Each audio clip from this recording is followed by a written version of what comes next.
안녕하세요. 사회복지행정론의 손용근입니다. 네. 앞에 서두에서 항상 그 사회복지 행정론의 손용근이라는 말씀을 꼭 드리죠. 늘 아시니까 이제는 뭐 그런 표현을 하지 않고 바로 이렇게 진행하는 그런 순으로 갖도록 하겠습니다. 지난 시간에 사회복지 행정에 대한 개념과 특성에 대한 부분들 긴 시간 동안 많이 힘드셨죠. 그만큼 처음에 어떻게 개념 정리를 하느냐에 따라서 그 다음 후발 그 과목들이나 그 다음에 그 과제들이 좀 달라질 수 있기 때문에 조금 더 긴 시간을 할애해서 개념부터 이렇게 정리를 했고요. 오늘 이 시간에는 사회복지 행정에 대한 역사 부분입니다. 자, 역사에 대한 부분에서는 이제 미국과 이제 한국에 대한 부분인데요. 미국에 대한 역사는 이제 한 3회 정도 출제가 됐었고요. 그 다음에 그 한국의 역사는 이제 한 7번 정도가 출제가 됐습니다. 이제 지난해 10회 때는 미국에 대한 역사와 한국에 대한 역사가 각각 두 문제가 이제 출제가 되었죠. 처음 1회 때는 이제 한 문제도 출제가 안 되었다가 2회부터 이제 9회 때까지는 딱 한 문제가 출제가 계속 되었습니다. 근데 이제 지난 10회 때는 두 문제가 출제가 되었죠. 그것도 미국과 한국에 대한 부분. 제가 오리엔테이션 때도 얘기 드렸고 개념과 특성에 대한 부분을 이야기할 때도 얘기 드렸었어요. 외부 환경과 조직의 혁신에 대한 부분이 중요하게 되었다. 즉 외부 환경에 대한 변화에 관심을 가질 수밖에 없었다라고 말씀드렸었어요. 그러면서 사회적인 문제 또는 사회 문제, 그 다음에 외환위기, 기타 여러 가지 부분들. 그래서 제가 말씀드렸던 것 중에 하나가 그리스의 재정위기가 우리나라에까지도 영향을 미치고 우리나라에 영향을 미치니 그런 예산이나 이런 부분들에 대해서 조금 더 그 슬림화하는 정책들을 필 수밖에 없는 부분이다. 그죠? 그러니 미국에 대한 사회복지 행정이 왜 중요할 수밖에 없었는지에 대한 부분이었고요. 앞으로 지금도 마찬가지고 계속적으로 이제 세계의 경제 위기가 짧은 시간에 단기간에는 끝나지는 않을 것 같습니다. 그래서 미국에 대한 행정의 역사도 중요할 수밖에 없고 이번에도 그 11회 때는 한 두 문제 정도 출제가 될 것 같습니다. 미국에 대한 부분과 한국에 대한 부분. 물론 가장 중요한 것은 한국의 역사에 대한 부분이겠죠. 그래서 미국과 한국에 대한 역사에서는 어떤 부분이 출제가 되었는지 쭉 이렇게 보면 미국의 사회복지 행정의 역사적인 흐름을 아셔야 되는 부분이 필요하죠. 근데 만만치가 않습니다.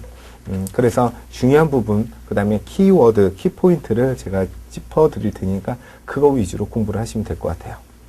그리고 1970년대부터 최근까지 한국의 우리나라의 사회복지 행정의 전반적인 역사적인 흐름들이 있습니다. 70년부터 현재까지 그 내용들은 꼭 숙지를 하셔야 돼요. 그 다음에 마지막에는 2000년도 이후에 이제 드러났던 우리나라의 사회복지 행정의 주요 사건들이 있습니다. 그 사건들과 전달 체계가 어떻게 변화되고 있었는지 이 부분은 꼭 알아두셔야 돼요. 여기서 시험 문제가 나오니까요. 시험 문제 나오는데 공부 안 하실 거예요? 하시겠죠?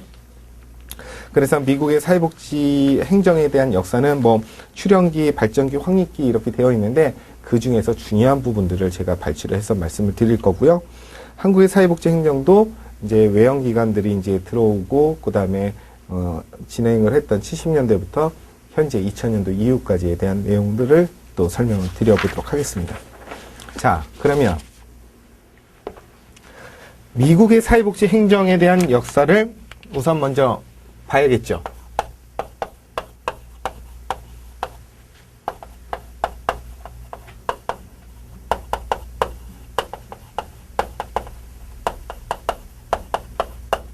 자, 미국의 사회복지 행정 역사에 대한 부분을 처음에 이야기할 때는 1869년도에 영국에서 시작됐던 자선조직화협회, 즉 COS가 있었어요.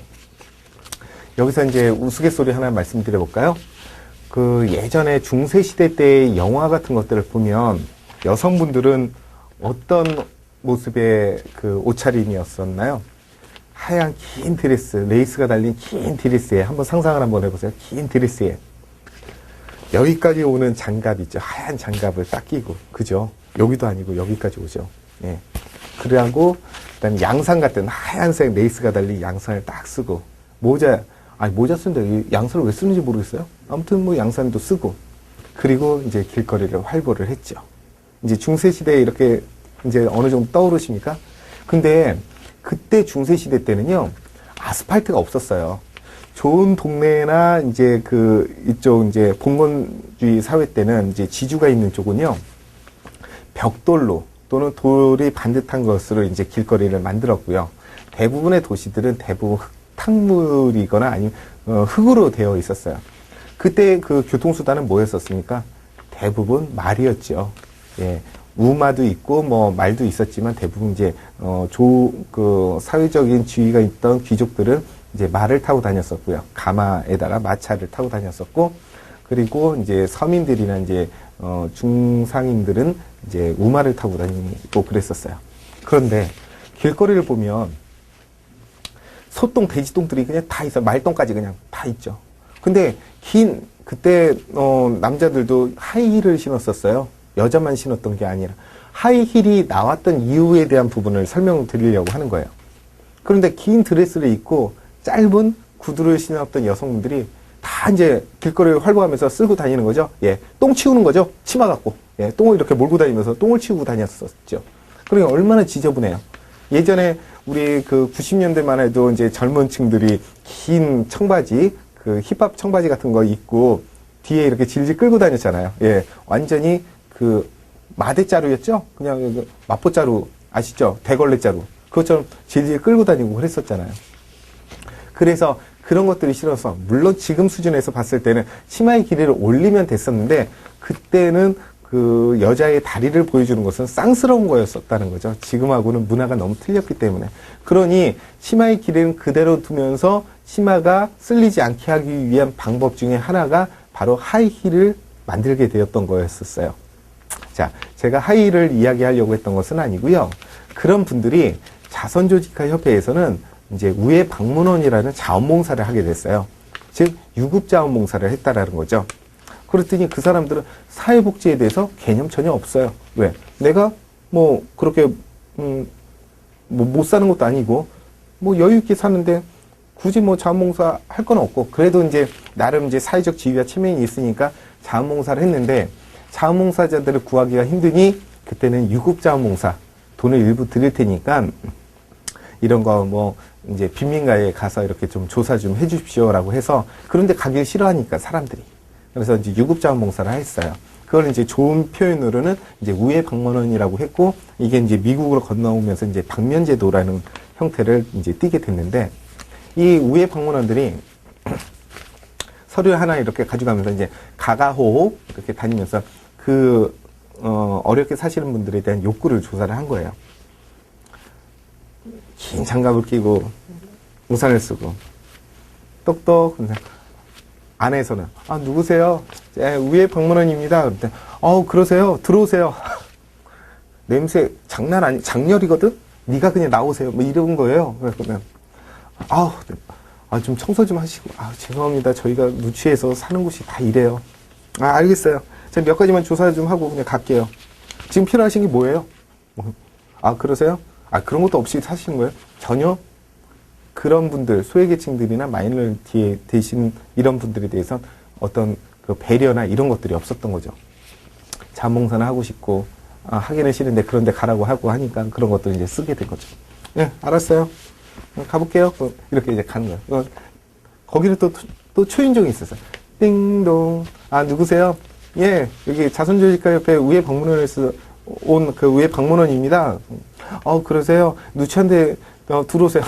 됐고요. 네가 나오세요. 그러면서 이제 쓴 거죠. 지금 바쁘거든요. 그러니 그 빈민가에 계시는 클라이언트 분들은 이런 우회방문원들에 대해서 그닥 그렇게 오는 걸 달갑게 생각하지 않았다는 거죠. 왜? 첫 번째, 인간에 대한 문제는 휴먼 서비스로 제공을 해야 되는데 서로 간에 상호작용이 일어나지 않고 일방적인 의사소통이 이루어졌었다는 거죠. 그러니 그 클라이언트들은 이 우회방문원들에 대해서 호감을 갖지는 못했었어요.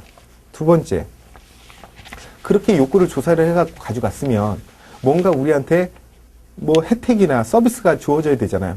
그런데 그 기간이 상당 시간 오래 걸렸었다는 거죠. 특히 자선조직화협회에서 했던 것들은 이런 욕구조사를 갖고 바로 사회복지 정책의 이제 제도를 만들거나 법을 만들거나 이런 쪽이 하다 보니까 전달 체계를 실제 클라이언트가 서비스로 받기 위해서는 상당 시간 걸릴 수밖에 없었던 부분들이었어요.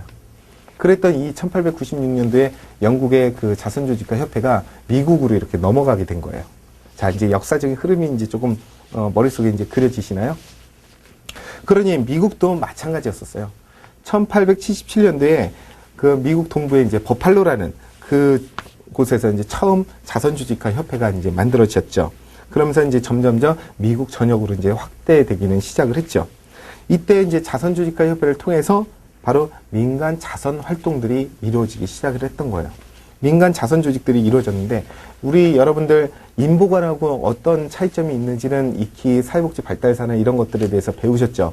기억 잘 안 나시죠? 근데 예, 왜냐면 어제 다르고 오늘 다르니까 인보관은 인보관의 관자 지역사회복지관 관하고 똑같습니다. 이해하시기 편하게 자선조직가 협회 사회복지협의회 사회복지사협회 비슷한 내용들이에요. 아셨죠?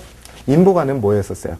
대학생들을 주축으로 해서 이런 빈민가에 직접 들어가서 그들과 같이 생활하면서 계몽운동하고 또 자원봉사도 하고 뭐 집을 개조해주고 보수해주고 아이들 공부를 가르쳐주고 했던 것이에요.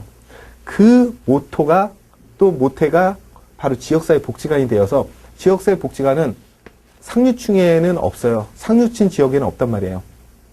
바로 이렇게 빈민가나 이렇게 그 소외계층들이 많이 거주하는 곳 쪽에 지역사회 복지관이 들어가는 이유도 바로 그런 인보관의 어떤 모태를 따라가고 있기 때문에 그런 거예요. 자선조직가협회는 그런 개념하고는 좀 다르죠. 그렇죠? 이렇게 해서 그 민간 자선 활동들을 이루어지기 시작을 했었어요. 제가 그래서 처음에 오리엔테이션 할 때 그런 말씀을 드렸었어요. 사회복지의 태생이 바로 자원봉사, 자선에서 시작을 했다 그랬죠. 시혜적인 부분, 자선의 차원에서 있는 사람이 못 사는 사람 베풀어준다라는 그런 개념으로 시작하다 보니까 그 모태 자체가 사회복지의 영역을 만들었지만 그 사회복지 영역도 대다수 사회복지를 잘 모르시는 분들은 아 사회복지 한다 그러면 첫 번째 아 좋은 일 하시네요. 예, 첨단 가시겠어요? 뭐 이런 얘기 하죠. 네. 돈 받고 하는 거죠, 우린. 그죠? 네. 우리는 근로자잖아요. 직업인이잖아요. 그죠? 자원봉사 하는 거 아니죠? 우리는 직업인으로서 전문적인 영역들을 제공을 하는 것이죠. 두 번째는 이런 사회복지라는 영역 자체가 실질적으로 자원봉사라는 개념을 갖고 있다 보니까 우리 스스로도 좀 더 존중을 해줘야 되고 아 그래도 어려운 사람들 이렇게 이야기를 하고 도와주려고 하는데 우리들의 인권만 우리들의 권리만 주장해서는 안 된다라는 생각 때문에 겸손을 늘 몸에 달고 사는 거죠. 네, 아시죠? 그래서 냉철한 머리와 뜨거운 가슴을 갖고 있어야 되는데 예, 마음도 뜨겁고 머리도 뜨겁죠. 그러니까 맨날 열받잖아요. 막 머리 두통 나고 월급도 급여도 그렇게 크지도 않고요.